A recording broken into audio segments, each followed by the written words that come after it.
मुशाया और मुसलमान के 3-4 बारी मैंने गुजार कर कराई। अच्छा तीन बारी और 3 बारी 1249 पहला जरा पहली बार होया 1249 पहला जरा वो दिखा लो ना। हाँ जी ते दूसरी बार जो है 1310 ते तीसरी बार 1406 पहले नु नोट करो बा मुताबिक 1985 1249 पहले नु ध्यान करना 1249 बाद पहला आधे बार कितना बन गया 1442 है 44 पता नहीं। अच्छा कितना बन गया 400 बन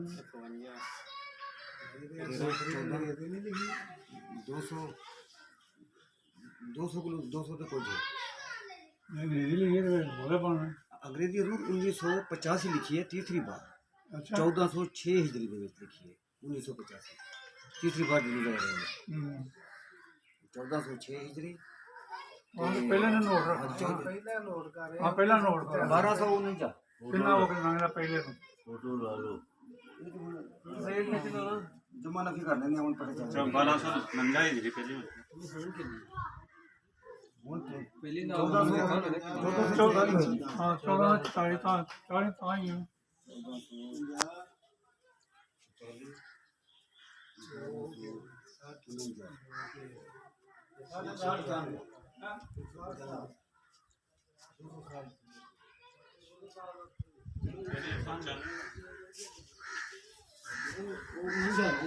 तेरह 1444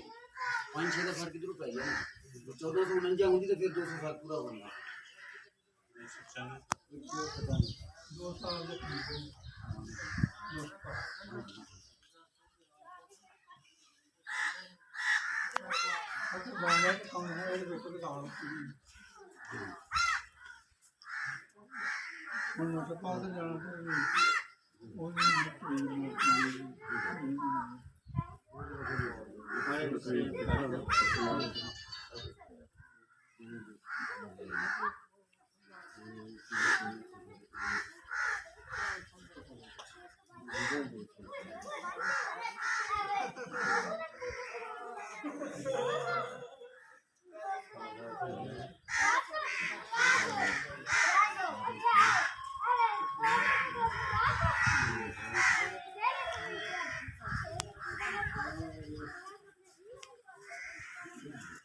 जी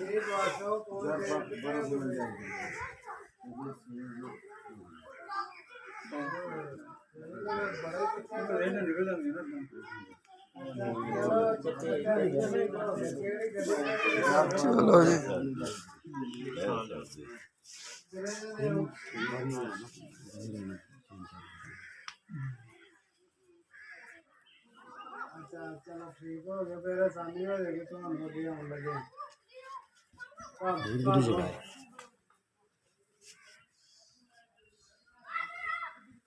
अच्छा अच्छा ठीक है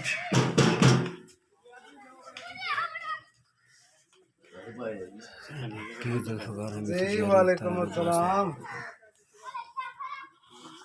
जी अल्हम्दुलिल्लाह जी माशाअल्लाह ये वीडियो फोटो भी खींच लो 1220 की है ये तो मैं कह रहा आपने 1200 नहीं वो 1220 की है आलम का 1120 में आलम फना से आलम बका की तरफ सफ़र किया 1120 पहली मैंने 1120 जो पे लगा था नहीं पहली बार लिखा है ना